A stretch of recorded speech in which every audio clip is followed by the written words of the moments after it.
We've seen how we can add protection to a worksheet, allowing you to stop people from editing any or some of the cells within that sheet.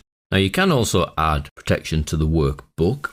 From the review ribbon, we have Protect Workbook. Now what this allows you to do is protect the workbook with an optional password, and this will protect the structure of the workbook. You'll notice the tick is there in structure. If you actually remove that tick, you'll see the OK is grayed out because there's nothing to protect. So we're looking to protect the workbook structure, and what this actually does, we'll do it without a password, is it stops new sheets from being added to the workbook. You can see the new sheet button is grayed out here, and if you right click an existing sheet, there's no insert option, and there's no delete option, and there's no move or copy option. So you're protecting the structure of the workbook. You will still need to have sheet protection if you want people not to alter the sheet structure, because protecting the workbook does not stop them from inserting new columns or new rows into the sheet itself. So they need to work together really. So we have sheet protection to protect from being edited or changed, and then the workbook protection to stop the structure of the workbook. That is, the actual number of sheets then are fixed because they cannot move them, they cannot delete them, cannot add any more. We can then extend our protection to the whole Excel file.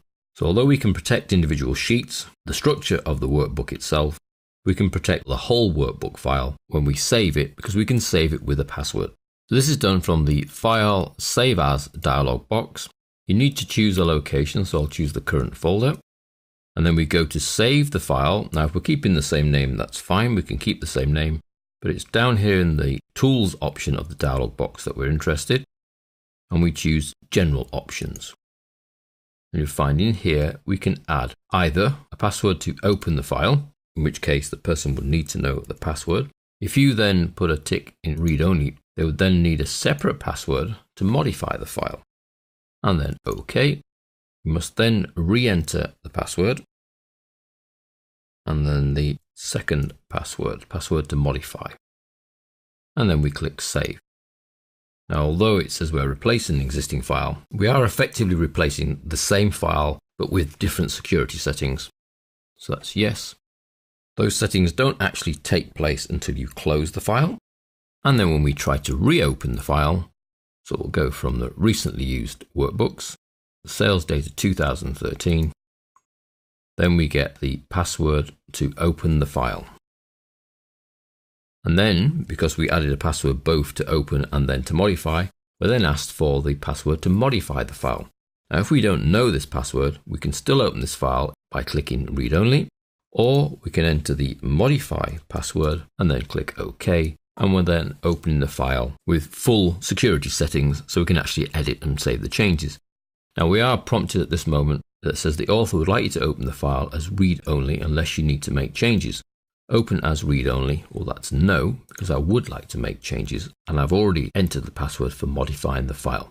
So those security settings for opening and then for modifying the file will stay with this file when it's closed and saved until the point that you remove those passwords.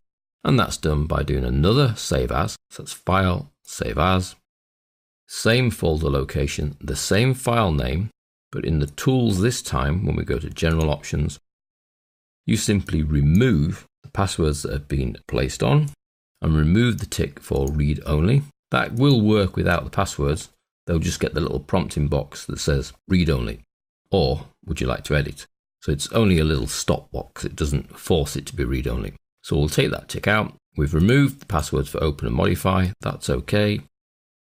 We then click save. We now effectively are replacing the file again, but without any security settings. And again, the file would need to be closed. And when you reopen, you'll find it has no security settings whatsoever. You can go straight in without a password to open or to modify. So you've got effectively 3 levels of security there. The sheet permissions that allow people to make changes to individual sheets. The workbook structure protection that stops new sheets from being added or sheets from being deleted or moved or copied. And then you have the password file protection itself that will allow you to control whether the file can be opened or whether it can be modified.